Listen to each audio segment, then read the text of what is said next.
Hello everyone, welcome back to my YouTube channel. देखिए, आज हम प्रश्नावली 3.2 विषय गणित कक्षा 10, ठीक है, उसका तीसरे क्वेश्चन का पहला पार्ट सॉल्व करेंगे और उसमें कंडीशन बोल देंगे, प्रतिस्थापन विधि से हल करना है। ठीक है, तो पहला पार्ट पूरा क्वेश्चन हम लिखे नहीं है, जो मेन था उसी को लिखे हैं। बाकी बुक तो आपके पास होगा ही, उसमें देख लीजिएगा। ज्यादा इधर उधर की बातें न करते हुए हम इसको सॉल्व करते हैं। ठीक है, ध्यान से देखिएगा इस टाइप के क्वेश्चन के लिए कैसे लगाते हैं। कह दो संख्याओं का अंतर 26 है। कोई दो संख्या है, उसका अंतर कितना दिया है 26, और एक संख्या दूसरी संख्या की 3 गुनी है। ठीक है, अब वही संख्या ज्ञात कीजिए, उन्हें ज्ञात कीजिए। जो पूछा है उसी को मान लो। तो माना पहली संख्या, एक संख्या या पहली संख्या कहिए। पहली संख्या कितनी है? पहली संख्या x है, तथा दूसरी संख्या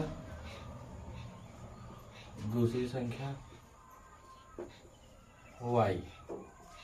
ठीक है, अब लिखेंगे प्रथम शर्त अनुसार, या ध्यान लिखिए प्रथम प्रश्नानुसार।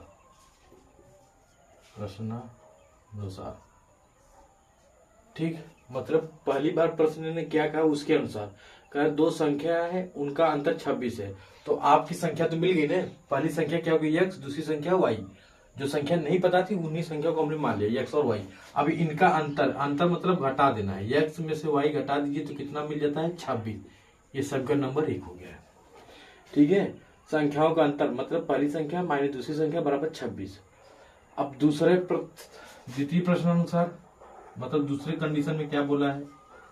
द्वितीय प्रश्नानुसार द्वितीय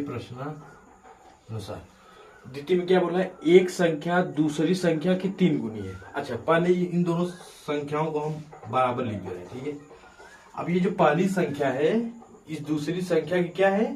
3 गुनी, मतलब ये पहले से ही बड़ी है। तो इसको बराबर अभी हम लगाए, लेकिन बराबर है नहीं, तो बराबर करने के लिए इसमें हम 3 से गुणा कर देंगे। यानी हमारा जो संख्या बनेगा 3, x बराबर 3 है, समीकरण नंबर 2। अब इस क्वेश्चन के पहले ही बोला कि इसको प्रतिस्थापन विधि से हल कीजिए। ठीक है, तो हम प्रतिस्थापन विधि से ही हल करेंगे। जिसको भी प्रतिस्थापन विधि नहीं आता है वो यूट्यूब पे वीडियो पढ़िए, जाके उसको देख ले, डिटेल में सब बना के रखे हैं। ठीक है, अब देखिएगा, तो लिखेंगे x बराबर 3y समीकरण 1 में रखने पर प्रतिस्थापन का मतलब होता है कि एक वैल्यू निकाल के ले जाके दूसरे में रख दो। अब x बराबर 3y कहाँ रखेंगे? समीकरण 1 यहाँ है, तो पहले लिख लीजिए x माइनस वाई बराबर 26। तो x की जगह क्या लिखेंगे? x किसके बराबर? 3y। तो x हटाकर हम लिखेंगे 3y माइनस वाई बराबर 26। ऊपर लिखते हैं, नहीं तो नहीं दिखता ज्यादा। 3y में से एक y जाएगा तो कितना आ जाएगा? 2y बराबर 26।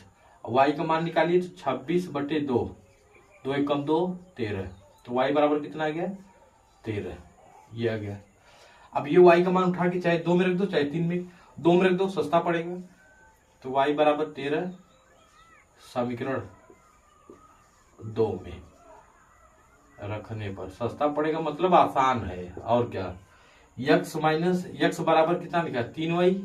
तो x बराबर कितना गया? 3 गुणे 13, तो कितना गया? 13 तिया 39, 13 तिया। अच्छा, इधर लिख देते हैं x बराबर 39। x को आपने क्या माना था?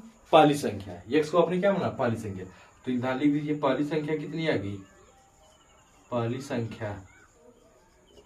संख्या बराबर 39, और दूसरी संख्या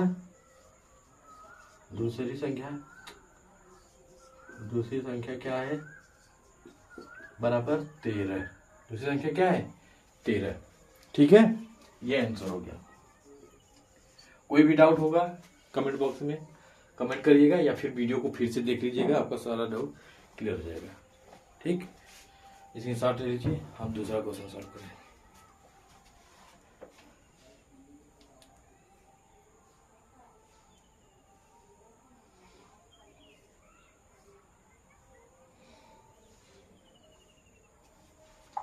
उम्मीद है सभी लोगों ने स्क्रीनशॉट ले लिया होगा। ठीक है।